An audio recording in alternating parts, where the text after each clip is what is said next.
Ladies and gentlemen, Passionflower. Can you remember the 12th of December when you took my hand, made me want to fly, so happy I could die. My spirit was soaring so early next morning when you held me close, told me not to leave, 'cause I was your everything.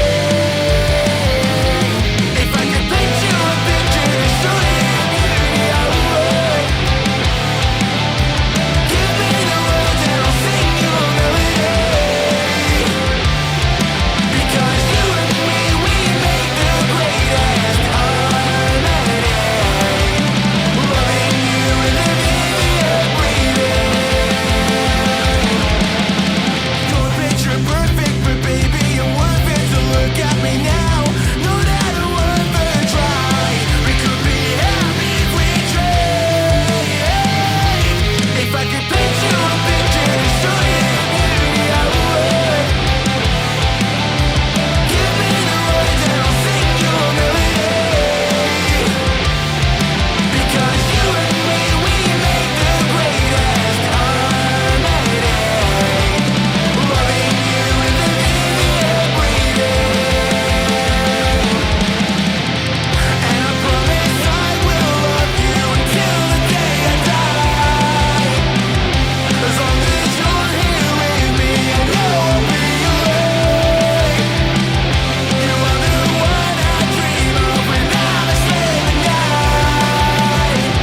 So hold me closer now, I know that we can survive.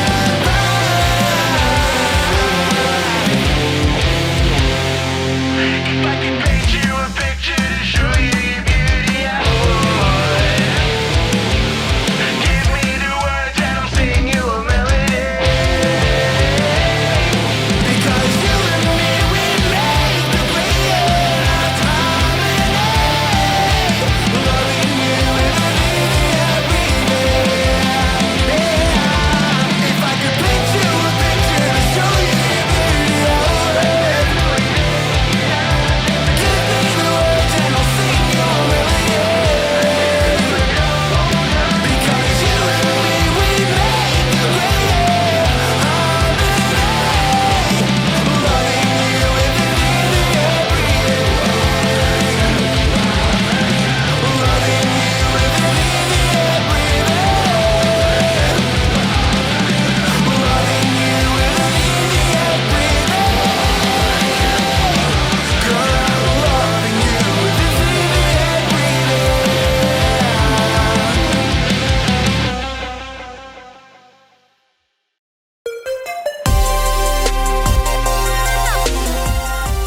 Welcome, all fellow wannabes. Welcome to the show. You are listening to Wannabe Music Reviews from Wannabe Critic Productions, and I am your host, Gabriel Fast. Today we're doing another interview. We are sitting down with Kyle Richardson, and is it Nickel is your last name? Kyle Richardson Nickel? Nickel. Okay, Yeah. Kyle Richardson Nickel, the brainchild behind Passionflower. Kyle, how are you feeling today, man? I'm good, thank you very much. Yeah, thank you very much for agreeing to come on the show and be able to chat with me for a few minutes and kind of talk about what you're doing over there. But if you don't mind, I know who you are, obviously, but most people who are listening to this probably have no idea who you are. So tell us, why are you here? Who are you?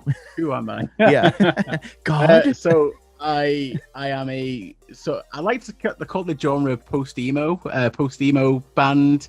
Sort of, it's like a mix of the early noughties pop punk, emo, and post hardcore with a few modern twists inside it. Write really sad songs with catchy lyrics, big hooks, sort of a feel good factor, even though the songs are really bleak. Sort of a onomatopoeia in a song form, so to speak. Yeah, I mean, I think that's a good way to sum up. You actually sent me, you've had a few tracks come out over the past year, right?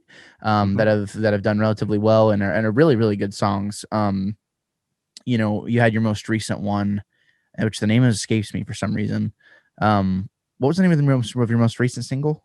Joel and Clementine. Yeah, Joel and Clementine, which is a reference to Eternal Sunshine of the Spotless Mind, correct? And I saw Wendy's gave you a shout out on It Twitter. did. So It did. yeah, that's I'm good. Wendy's approved. Yeah, you are Wendy's approved officially. And that's that's cool to be able to get notoriety from, somewhere kind of weird, but in a weird, it's like, oh, people notice, Yeah. right? You know what I mean? Um, and then obviously, what was been 6, 7, 8 months ago, you just put out, or you had put out your single, Picture Perfect, which is what you Yeah, sent that's to me. the first one from the sort of album cycle that I'm sort of working towards at the moment. Yeah.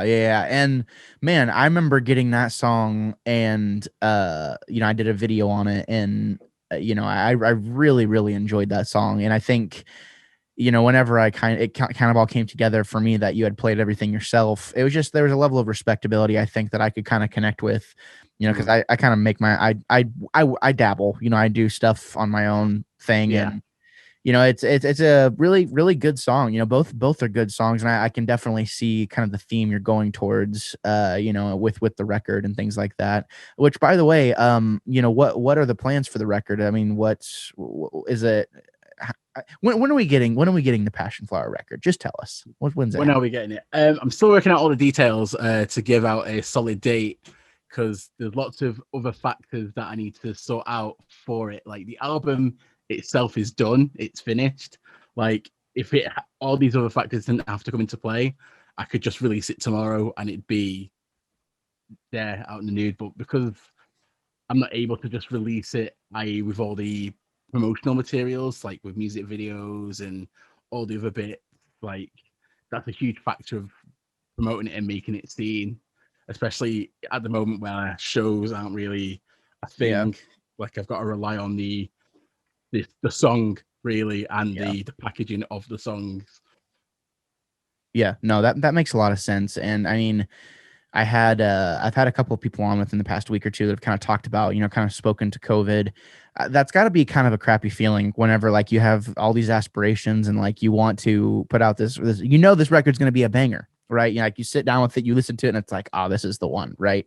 And like you're really, really excited for it.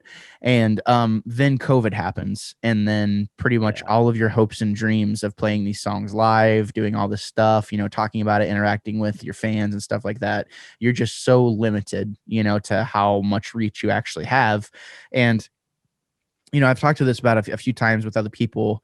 Does the paradigm kind of shift from like, oh, I have to put out a really great record, to now I have to put out a really, really good song so that it can end up on has the best chance of ending up on a playlist? Like, is that mentality kind of there a little bit for you? it's kind of a mix of both because all the singles that I've put out so far. So you've got your Picture Perfect, your Neverland, and your Julian Clem.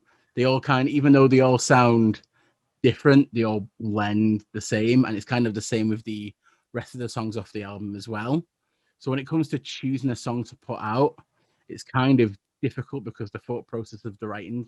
Yeah, so it's sort of like it's the thought process behind it is, yeah, I do want these songs to do well and go in playlists individually, but obviously they come back to the collective of the album. Right. So thematically, I want the album to do well, but Right. if these singles can do well on their own to boost what the album is, then I'm really happy about that. Yeah. No, I can understand that. And I think like I'm not a playlist person. I'm an album person. Like I Mm, want, and if I really love an album, I buy it on vinyl because I want to hear that lossless quality, that more raw yeah, quality.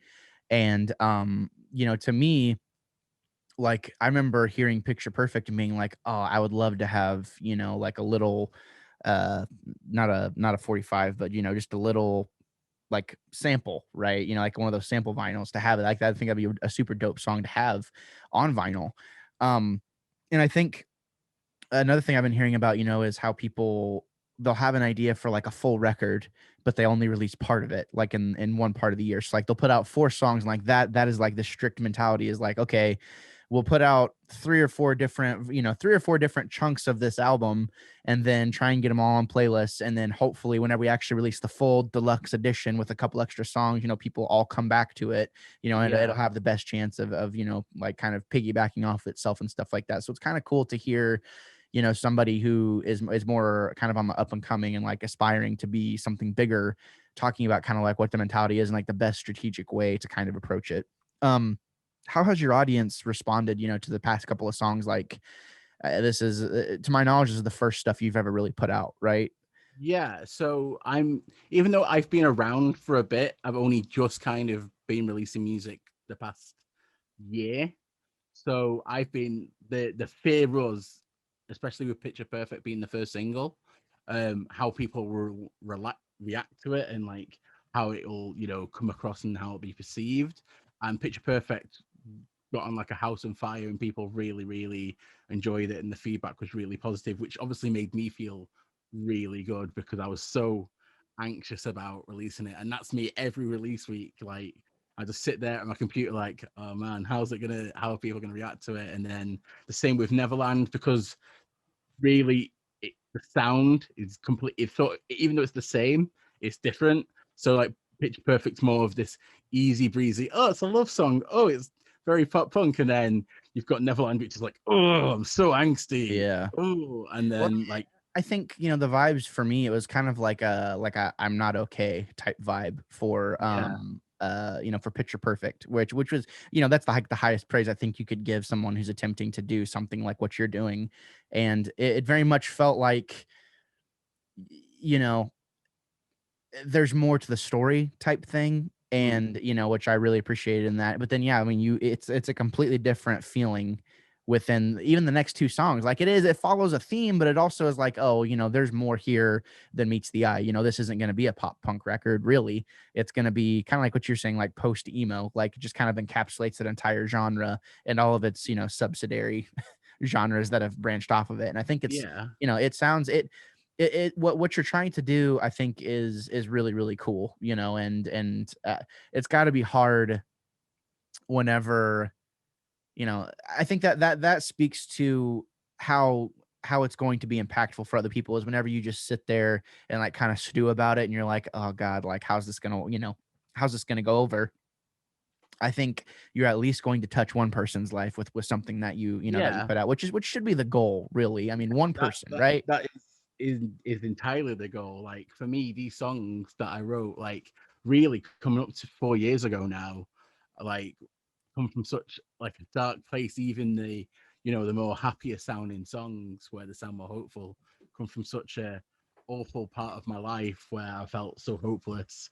So for me, for people to come and reach out to me and be like, this song makes me feel something in some sort of way, honestly means the world to me, because it stems from wanting to be understood. And that's what I think everyone wants at the end of the day, is to just feel like someone's there and gets them and understands them. And if I can be that for someone, like say like the bands of the past have been there for me, then that is mission accomplished and everything really. Yeah, and I mean, honestly, the thought that pops into my head most naturally is like, oh, like I wonder what his influences are. It makes you want to kind of like go diving into like, what are the bands that kind of influence you, and like start asking those questions. And I think that's actually a pretty good segue. Like, what do you think your main influences are for this record moving forward? Oh, so it's kind of there's kind of four bands that I think really, if I had to say it was the baby of, I'd say it was Alexis on Fire, the sort of the hard post-hardcore sound with the melodic parts. You've got your Fall Out Boy, sort of your,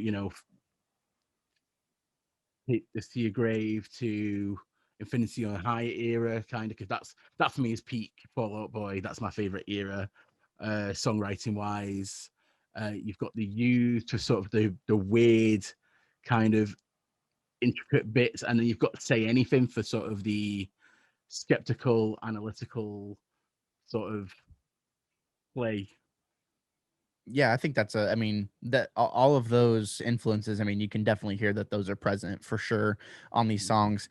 And, I think for me, I always ask my guests, this question. that I have on that make music and stuff. Like whenever I'm writing a song or whatever, and I'm kind of like, oh, like this kind of has like an X, a whatever vibe to it. I think on the last interview I said like, oh, this feels kind of like Queens of the Stone Age. Like, I want to pursue that more. Does there ever come a time for you where you're kind of like, oh, like this kind of sounds like such and such. I'm going to pursue this harder. I'm going to pursue that sound. Or do you find yourself kind of like shying away from it and being like, yeah, people are going to call me on the carpet though. If I pursue this one avenue, like people are going to be like, oh, well, you just ripped off, you just ripped off. Yeah, like I'm one of those people because I listen to such a broad spectrum of music from different genres. I tried like not to pigeonhole myself into sounding like this band or this, but because obviously that band is that band.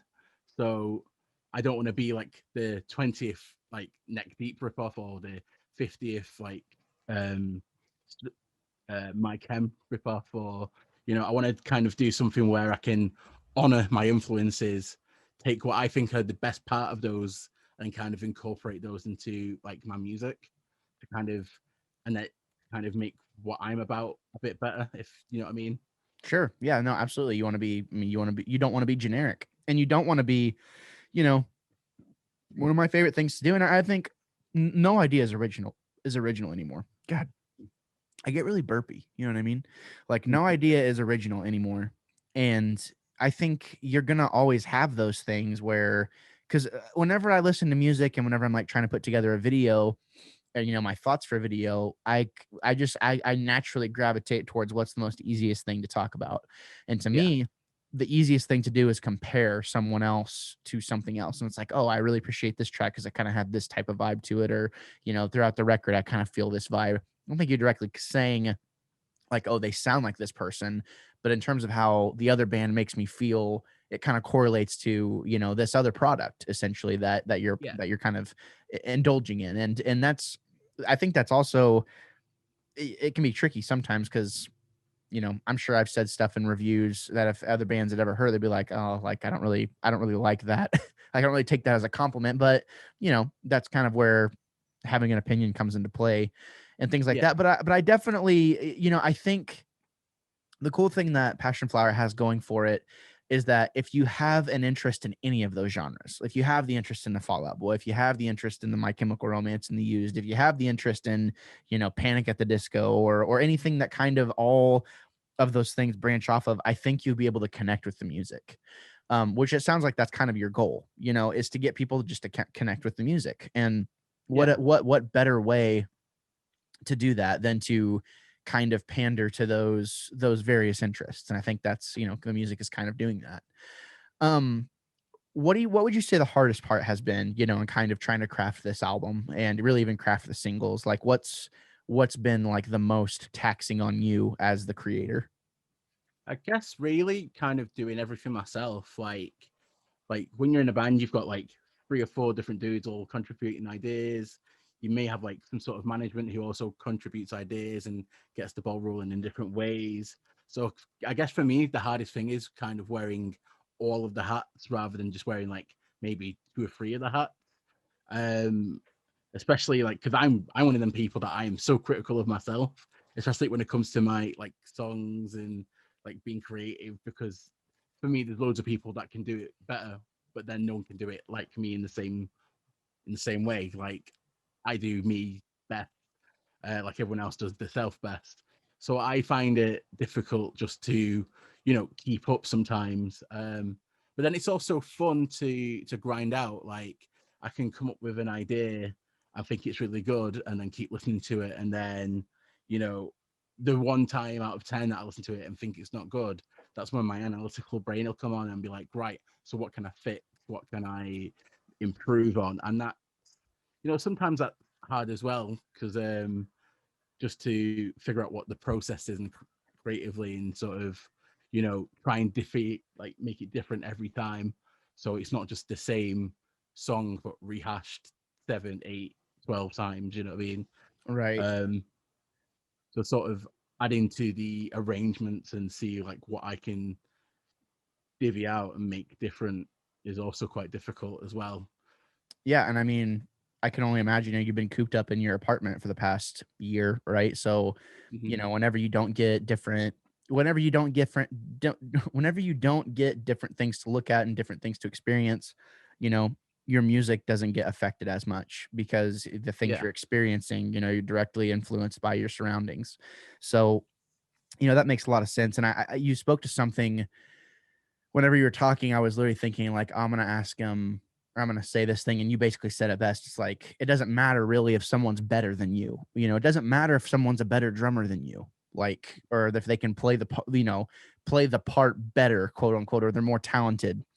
It doesn't matter if it doesn't end up sounding the way you want it to sound. And I Mhm. think, that's kind of my thing too, is like I play everything myself and I mix and master everything myself. And at the end of the day, if it doesn't sound good, people just won't hear it because um it's hard to relinquish that trust in a way, and I think that's, I think if you have the wherewithal to where it's like I know how all the parts should sound in my head and I have the Mhm. time to make it sound good, that's awesome because then you have full control of how the record sounds. But the problem is whenever you go to play it for other people, and like, how are you going to play it live, and I think that's kind of where having a band be a part of the recording process and, kind of like the whole inception of a record really comes into play because you have all these people speaking it the same language and making contributions. But at the end of the day, I think that might be the biggest challenge whenever things do start opening back up, like trying to find, and I guess it'd be pretty rad to do it like an acoustic, Mhm. play everything acoustic too. I mean, but yeah, it's interesting here. You kind of talk about, the biggest challenges, and we kind of talked about COVID for a second. Like, how how have you kind of dealt with that whole process? Like, how have you coped, rather? What's that been like for you Yeah. the past year? So a lot of ebbs and flows, lots of peaks and valleys, for sure. Especially with over here in the UK, we've had 3 separate lockdowns over the past, well, year now. I think this week's like the year anniversary of when the UK went into lockdown. So over the 3 different lockdowns, it's been different each time. So the first lockdown, everyone was more communicating and talking. So I was more open to talking to friends and being on group chats and being on Zooms. And then sort of the second one, less people talked, but there was still some sort of communication. And then this time I've talked to very few people. So those few people who know who they are have very much kept me sane the last couple of months. And I appreciate them so much. I've been watching a lot of TV shows, and I'm rewatching a lot of older TV shows and movies. So that's also helped the creative juices flow in as well. Playing a lot of video games as well, especially because when you're stuck with nothing to do, you want to keep your hands busy. So I've been playing a few video games, but mostly writing music. Like I've been over the past 12 months just writing and writing and writing, and trying different things out and trying different sounds, and just seeing what I can come up with, really, to further what Passionflower is. Yeah, I mean, I think so. It sounds like pretty much your situation is a lot like all of us. It's like Yeah. you just do what you can. And it's funny, we live in the country, and I've talked about this umptillion times on shows and stuff like that about how I feel like this whole pandemic has really kind of shown us like who we really are as people, actually. And it's Yeah. like, don't really miss you. I don't really miss you. You know what I mean? Like, I don't really miss, there's certain aspects of the social, like landscape that I actually do miss. But for the most part, Yeah. like I'm still pretty content. Like I started a business in COVID, and like, I really hunkered down and like I'm trying to like do more with my video stuff. And, it's been a really interesting process, but at the same time, I think I've suffered as a human being a little bit, just because you don't want as much, you don't really need as much social interaction, I guess, and of course Yeah. I'm married, so I'm with my best friend like 99% of the time. So it's been one of those things like, what more do you need, and Yeah. Of uh, course. yeah, but I mean, so you say, that's a big thing that we cover is games, on from Wannabe Critic Productions. What kind of games you been playing? Oh, so I'm into sort of platformers and beat 'em ups, hack and slashes, like something with a good storyline that I can just fall into and like just forget about everything else for a couple of hours, maybe a couple of days, depending on how long the storyline is. Like Did, go ahead. Sorry. what was I playing? I started to replay Shadow of Mordor. So that's like really a long game, Oh yeah. like to just go through. And it's a lot of strategy, and you have to think about what you're doing. And I'm just there like I just want to kill people, just want to slash my way through. Yeah. Well, and that's kind of funny. I actually love that game because, I'm a big Lord of the Rings fan, anyways. But yeah, it's kind of cool to hear you talk about that. And I have to ask too, like, is there any like game soundtracks that like really like kind of strike a chord with you, as a musician? Because like for me, I have a bunch of like soundtracks on vinyl that I'll just like throw on and listen to, and Yeah. like I love them. Is there any soundtracks that like really speak to you, or it's like, oh man, like I love this album? So not necessarily game soundtracks, but film soundtracks. I love especially because you've mentioned Lord of the Rings and I've mentioned Lord of the Rings, especially the three Lord of the Rings by Howard Shaw, amazing. Some of my favorite pieces of music are on that. Um, the weirdly, I'm going to mention John Williams and the Star Wars soundtrack, but primarily Attack of the Clones. And I know like loads of people hate that film, and like it's not the best, but it's one of my favorite ones. Um, but that soundtrack is phenomenal. Like episode 2 and episode 3, um, like some of my favorite pieces. What's it called? To the Stars. The Lovers theme from Yeah. episode 2 is probably one of my favorite like composed pieces of all time. It's Like iconic. It's so it's good. so iconic, and but because it's part of like the worst Star Wars film, it doesn't get enough like praise. And I don't know, people are wilding out here. People are Yeah, I mean, wild. don't even get me started on Star Wars because we talk about that all the time on the show. And the music for me, for it doesn't matter. Like I love it all. I see the flaws in all of it. I love all of it. Mhm. Like I definitely have my personal favorites for sure. But Attack of the Clones, I mean, it is what it is. It serves its purpose. And I think I actually like it more now, having actually gone through Clone Wars, and kind of like, yeah. But, anyways, I think my internet keeps like cursing me because I'm talking about, it's like, don't you ever say anything good about the prequels. You know what I mean? It's like, just is what's happening. But, The audacity. long story short, I love the music. I actually have the first film on vinyl, and I love listening to it.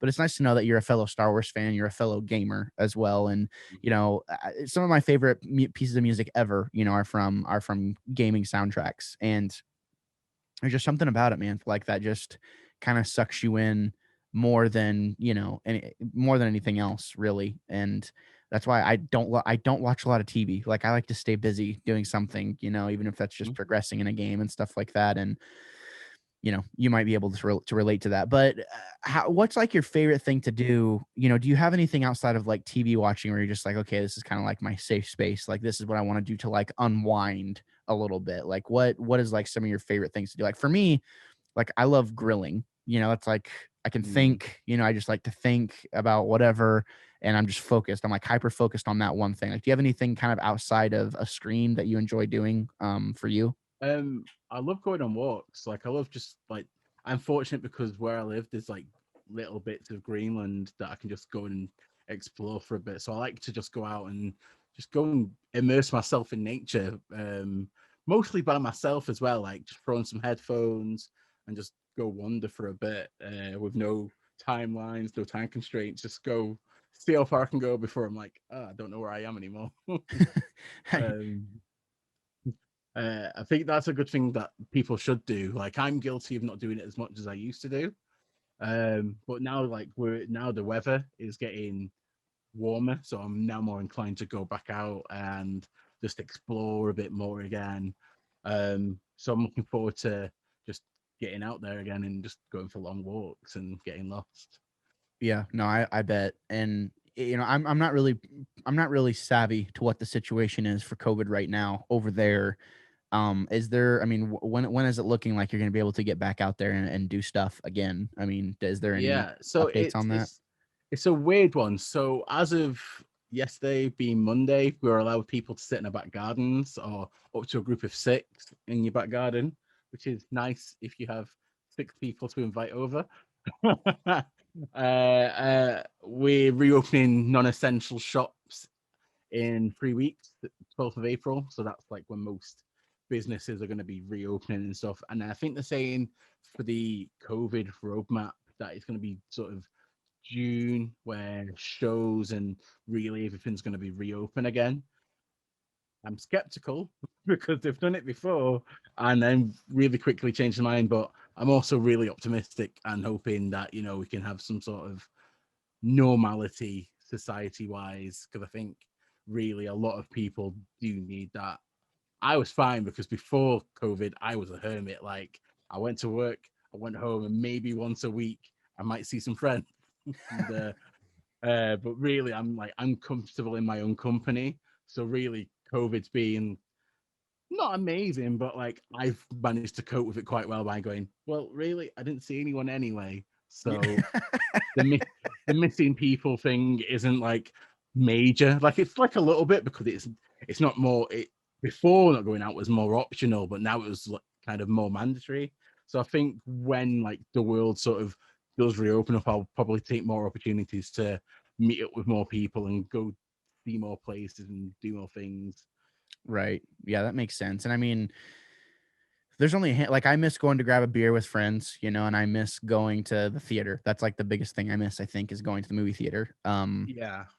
But yeah, I'm kind of the same way as you though. Like before COVID, you know, if you told me I could have stayed in my office and no one would have judged me, you know, and I mean, I have a mini fridge in here, so there's beverages, there's snacks in Awesome. here.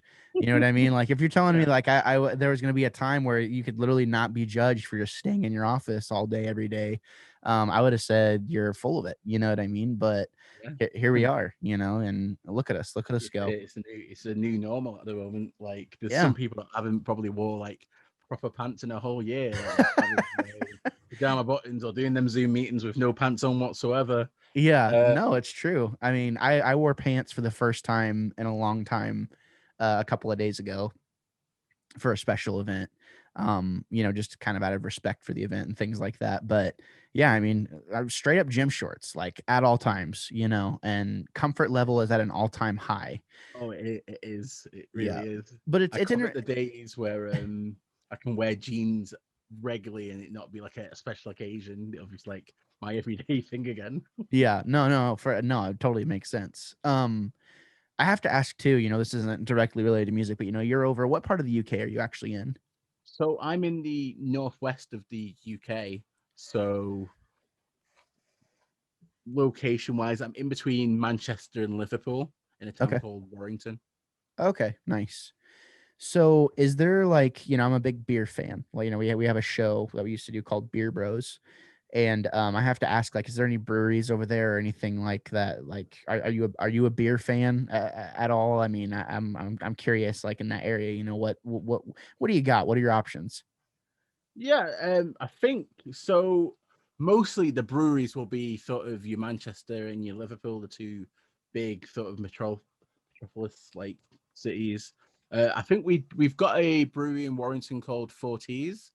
I can't recall if I've tasted anything they've put out, but I probably have because they would probably go into the local pubs.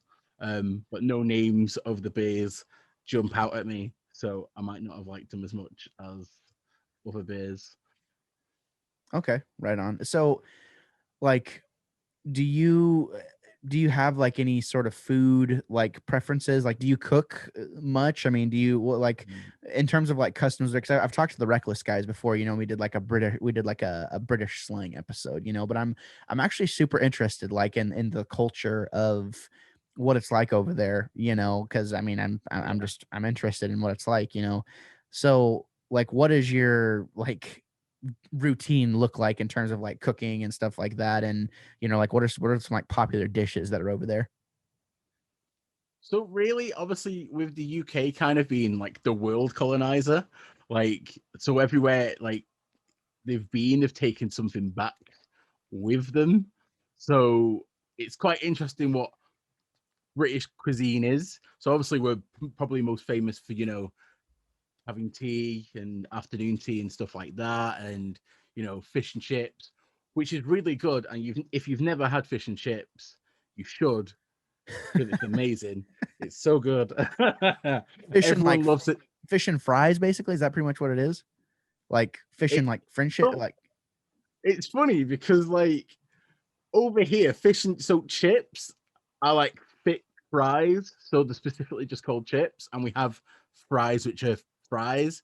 It's weird because I've got quite a few American friends, and we get into it over like what everything's called, because obviously you call chip what we call crisps, you guys call chips, and then it's just a whole other kettle of fish, like especially when you get into the potato region. oh yeah, no, and that's the thing too, is me and potatoes got a thing going on. Oh, it gets fierce. Yeah, no, Gets fierce. yeah. It's been known to divide friendships internationally. That's the thing though, is for whatever reason, like I love arguing. Like I've gotten better about it, and I guess not arguing, I guess like debating, about, and it's not even so much a thing of like, oh, you're wrong, I'm right. I actually hate that. I hate when people are like, oh, well, you're wrong. You know what I mean? Like that's like one of my least Yeah. favorite things, and like that is literally not allowed on the podcast. For anyone to be like, oh, well, your opinion is wrong.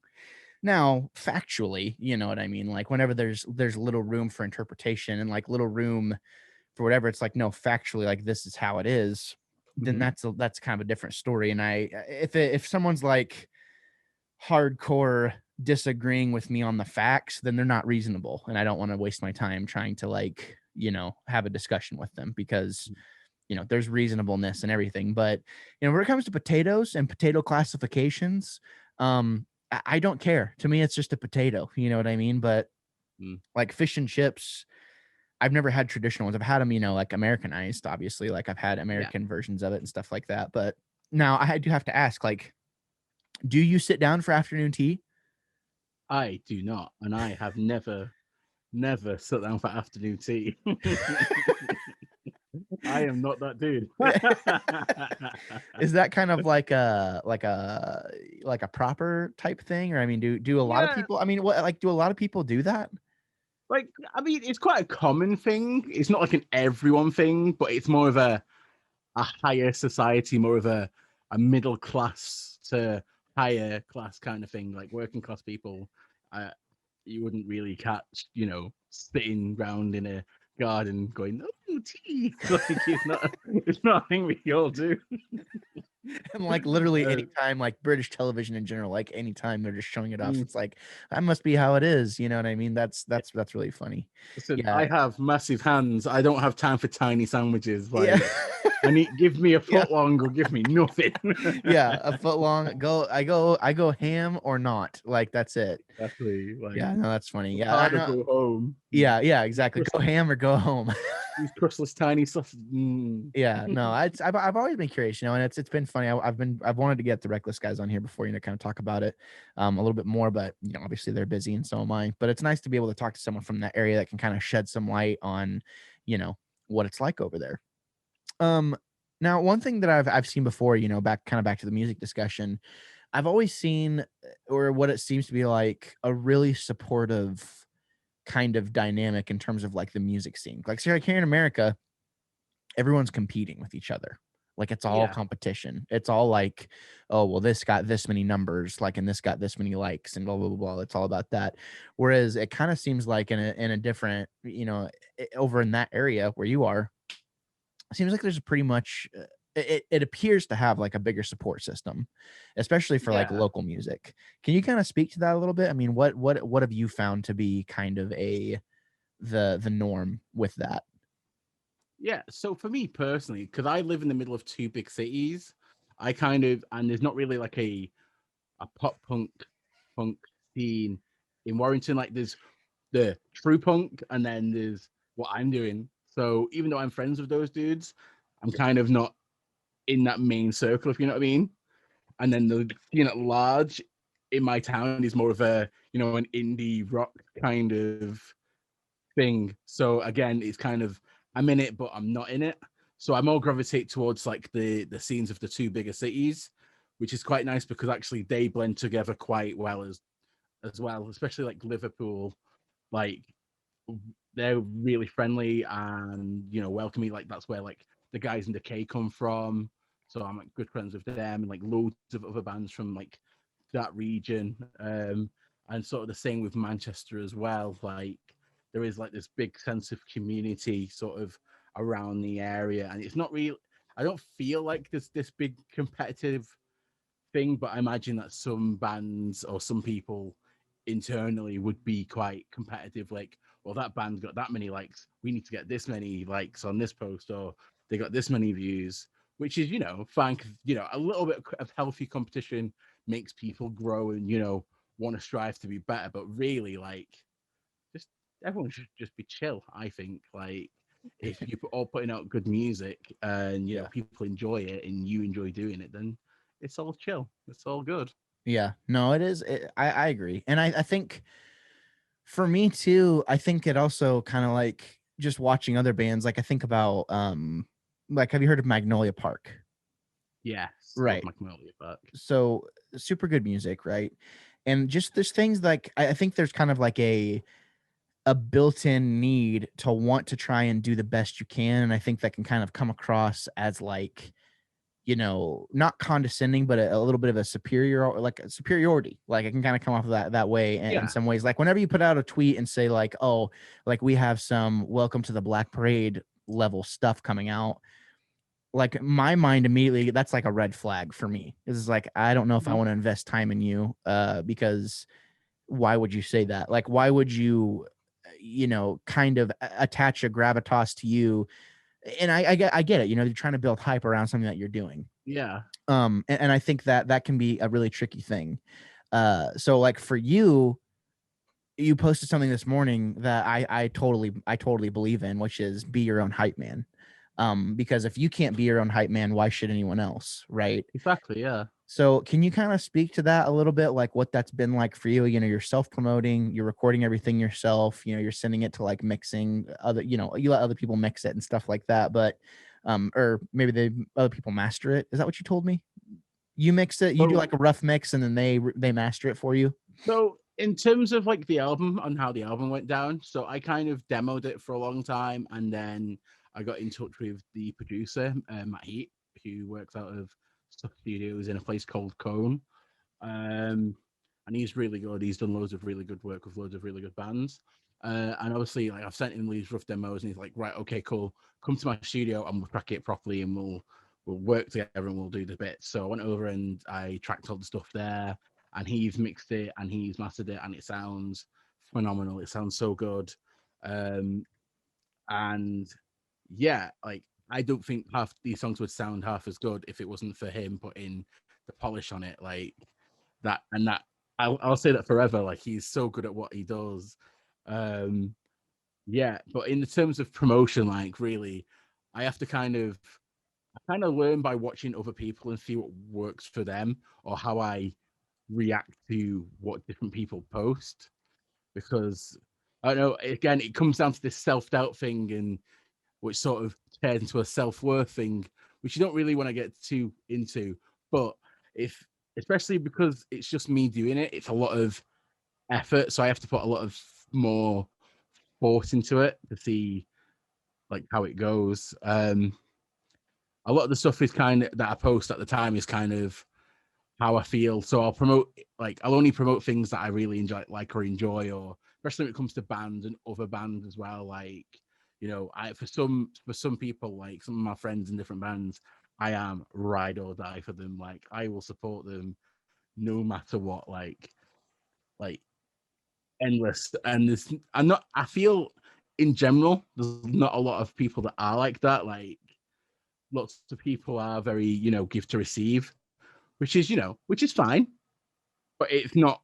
I don't feel like it's the way to work around things. It's not productive to do that. Like it's not, especially if you want it to be community, like a community based thing. Um, but yeah, I strive to create things around the theme of what the music is as well. Like So for instance, in terms of like Picture Perfect, when I got the guy who made the lyric video to make it, Zach Taylor, he and he asked me, what do you want to do on it? I was like, well, this song is, a song I feel would fit really well on American Pie, or a naughty sort of teen comedy of that era.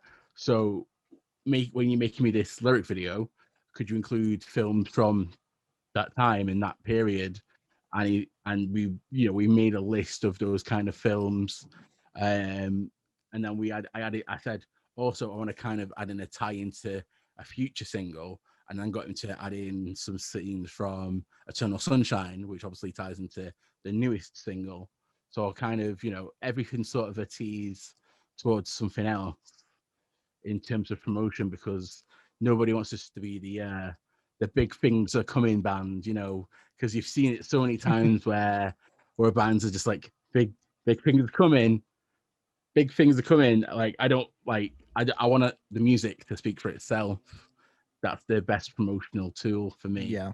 Well, and I think, yeah, I think that makes a lot of sense. And like, I also think about it in terms of like, a lot of times bands won't even tell you they're doing something until it's done. Like or till a good portion of it is finished, and they'll be like, all right, Yeah. here, yeah, here's a there's a new record coming out. Here's the newest single. The record's done, like already, and I think that's like the safest thing, because you can start working on the next thing or working on supplementary stuff like music videos and stuff like that. But it's kind of here, it's kind of interesting to hear your process, because essentially you have to turn into like your own. You don't have anyone telling you like, oh, that was a great job on that marketing post, or like you don't have people telling you, like giving you commendation, saying like whatever. And I'm not saying that people need to like kiss our butts and stuff like that, but Oh, a yeah. lot of things a lot of things are thankless. A lot of things go without any sort of commendation, and no one is going to know how much work you actually put into whatever it is you're doing except for you, which can be hard. And I in a different way, I can kind of understand how that could feel, because I'm out here like, hey, wannabe critic productions, yada yada yada, and it doesn't really feel. You have like those few people that are in your corner that are like, happy for you, but you're not getting feedback from people you'd like to get feedback from, and Yeah. I think that can probably, and you can kind of speak, you can obviously speak to this however much you want to, but I think it can be kind of hard whenever you are sitting there on a project, or you're thinking about how you're going to put something out, and then you're like, is it worth it? You know what I mean? Like, has Yeah. there ever been a time where you're like, well, maybe I should just stop, like maybe I should just Oh, quit? so many times. There's so many over, because I've been like doing Passionflower for like the past 4 years, just over. So, and then people kind of really knowing me about the last year ish. And it's just been so many times where I've just wanted to, just throw in the towel and like, what's the point? No one's really connecting with it. Like, what is the point of doing it? And like, that's a sad reality to kind of face, because music for me is the only thing that I really, give my all to. It's my, my songs are sort of my diary, and sort of in aspect like a therapy session where I can, I can sit there and pour the deepest, darkest, parts of my soul, and then throw it into the world for other people to pick up and whatever. And I think being a creative person in general, in any kind of field within, being a creative, is so hard, because it's sort of like you, it's not, it's to describe it, it's kind of like, please give me your validation for the thing I've worked on. But then also, I don't need your validation. I think it's cool. Yeah, And it's like a exactly. double-edged sword, isn't it? Like, and that for me is what it is. It's kind of like, if you like it, you don't like it, cool, whatever. But please like it, like, Yeah. please. and that and Yeah. that and that's a kind of hard thing to kind of, wrangle in your brain. Like, and I guess, I can only speak for myself, but I imagine if it was like a full-time band situation, those kind of thoughts would be easy to kind of quell, because you've got like the other people who've brought in the creative as well. So you can ping off the, oh, well, what do you think? How do you think it's going to be? And then the other people can be like, yeah, it's going to be this, or oh, I don't know. And then you can, you can talk about it. For me, if because I'm like everything, I have to kind of be like the hype man and also the harshest critic. So that's kind of a hard duality to balance where it's like, yeah, the song is sick, but also is it? Yeah. Is it? Yeah, that song is sick, but also I suck at the drums. Like, Yeah. like stuff. No, I get it. And, I think you spoke to something that's really interesting. Like, for me, it isn't, I don't, and I guess, okay. Actually, I want to ask the question then, and I want to lead with that. What keeps you going then? You say there's been so many times you thought about quitting. What's the thing you always come back to where it's like, I got to do this? Like, why? Why keep going if you feel this way? Because even though sometimes I feel like I suck, really, I believe in myself. Like, I think that what I have, it has some potential to grow into something potentially really good. And that for me is really hard to admit because I'm my own worst enemy when it comes to being self-critical. But I believe in my songs. Like, I believe in my songwriting. I believe in like my growth as a musician from when I wrote like my first songs to the songs I'm writing now. And I like to listen back to those sort of really early demos, and I wince like anyone else would when they listen to the first sort of stuff they released because it's all teenage angsty and it makes no sense, and you're just like, oh, but like it's the belief that I've got something that I feel like other people would like to hear, really, and that I am good within myself, and I can do it, and I can reach the heights that other people have reached. It might be taking me the longest way around to get there, but I feel like I'll get there eventually. And I feel like if I can't even believe in myself, then why should I expect other people to believe in me? Like, if I give up on myself, then what's stopping other people from giving up on me? And that, and that's it. That's it. Like, why should I expect other people to believe in my dream if I'm not able to believe in my dream myself? That's beautiful. I mean, really, it's even if that's your even if it is at your own detriment sometimes to like put the thing out, because like sometimes I'll put a video out and I'm like, man, no one's gonna watch this. Why do I keep doing this? And then it always comes back to the thing of, because I want to do it. Like you said, I believe in Yeah. myself. Like, I believe in what I'm doing. Like, I believe there's value here for somebody. If one person finds value in this thing, amazing. Like, that's if one person consistently finds value in whatever I'm doing for the rest of their life, Yeah. what else do you want? I mean, what else can you ask for? And, I think it's what it comes down to is like, you want to do this, and I think Exactly. that totally speaks to it. Um, so, you know, as creatives, you said there's been so many times like you thought about stopping and what have you. Has there ever been a time where you thought like maybe I should be doing something else instead of music, or has it always been like, no, music is the thing like that I need to find myself in? Um, yeah, like music really has been the main thing my entire life since being like four, like 3, 4, like being a kid, and just like singing along to songs in the back of my parents' car, or making up little stupid songs when I'm walking around the playground, or rewriting songs of other bands and then not knowing it until many years later as a kid. Like, it's always been my passion. Pardon the pun. It's always been my passion. It's always been something that I've cared deeply with and resonated with. And that connection with music has grown as I've become an adult. And I find a lot of solace in the sound. And I think some people will understand that and some people won't understand that. Like, I think obviously you've got your creative brain and your analytical brain, and somewhere in the middle, I think that's where it all meets up. Um, that's where you can listen to your music, and you can you can do your critical thinking sort of, and you can sort of listen to a plethora of songs and think your way out of a tough jam in a situation, which I always find myself, that's how I deal with really bad situations in life. Like, I'll just throw in an album that I like, that will make me think about something, or some songs that'll make me think about something, and I'll kind of ease my way back using the lyrics, or the melodies. They'll kind of tentatively be with my brain.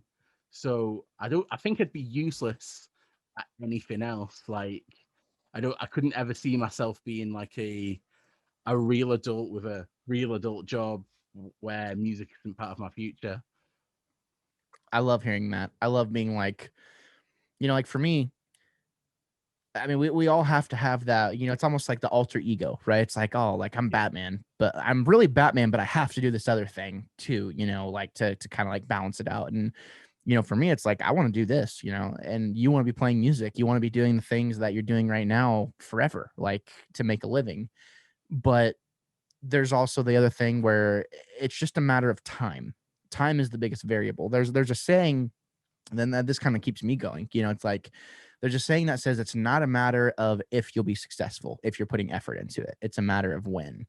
And there's the 10,000 hour rule. Like you'll be world class in anything you do if you put 10,000 hours in. And to me, that's always been really encouraging because that gives you something to work towards all the time. 10,000 hours is a lot of time to put into something, but it's with the idea that you're going to be, even if you're not quote unquote world class, you're going to be that much better and that much ahead of everybody else because you've put the time in to do it. And, it's been nice to kind of hear you kind of talk about these things and kind of hear you talk about like where your head's at and what headspace you live in and, where you're going with your music, because I think it's something we can all definitely benefit from is kind of hearing your experiences. So, one final question for you, when's the next single coming out? Like when are we going to hear the next bit of music? So I've been thinking about this, and I think I'm going to put out something new next month in April. I want to start being more consistent with my releases, and kind of been good to the people who are supporting me because there's been like big gaps between sort of each release. So I kind of want to make it more consistent so people have something to look forward to.